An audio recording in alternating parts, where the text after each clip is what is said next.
கடலூர் மாவட்டம் சிதம்பரத்தை அடுத்த சாமியார்பேட்டை அருகே உள்ள கடற்கரையில் பெண் ஒருவரை இளைஞர்கள் சரமாரியாக தாக்கும் வீடியோ இணையத்தில் வைரலானது. அந்த பெண் தனது கையில் வன்னியர் சங்கத்தின் அக்னி கலசத்தை பச்சை குத்தி இருப்பதை பார்த்த இளைஞர்கள் அந்த பெண்ணை கடுமையாக தாக்கியுள்ளனர். உடனே அந்த பெண்ணோடு வந்த நபர்கள் இளைஞர்களை பதில் தாக்குதல் செய்ய மேலும் 20 நபர்களை அழைத்து வந்து கலசம் எல்லாம் எங்களுக்கு கீழேதான் என்று கூறியவாறே கடுமையாக தாக்கியுள்ளனர். இதையடுத்து அந்த பெண் புதுச்சத்திரம் காவல் நிலையத்தில் புகார் அளித்தார். கையில இருக்கிற கலசத்தை பார்த்துட்டு கலசம் எங்களுக்கு கீழே தான் அப்படி இப்படின்னு ரொம்ப தகாதவ, இது எங்க ஆச்சு, உங்களால என்ன பண்ண முடியும்னு இந்த வார்த்தையை கேட்டுதான் சார் அவங்க அடிச்சாங்க. கல்யாணம் பண்ணி 2 குழந்தை பெத்த நானே வெளில வர முடியல சார்.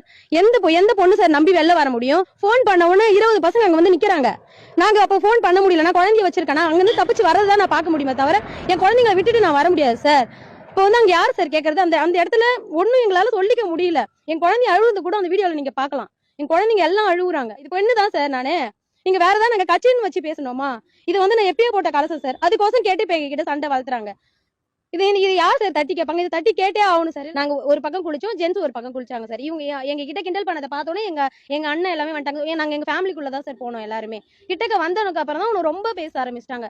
அதுவும் அதுல ஒரு பையன் இந்த வார்த்தையை எழுதி கேட்கறான் சார். நாங்க அடிப்போம் தான், எவன் வருவான், இந்த வார்த்தை தான் சார். நீ எவன்கிட்ட வேணாலும் போய் சொல்லி எவன் வந்து கேட்கறான்னு பார்க்கும். இந்த வார்த்தை தான் எழுதி சொன்ன வார்த்தையே ஃபுல் போதை சார்.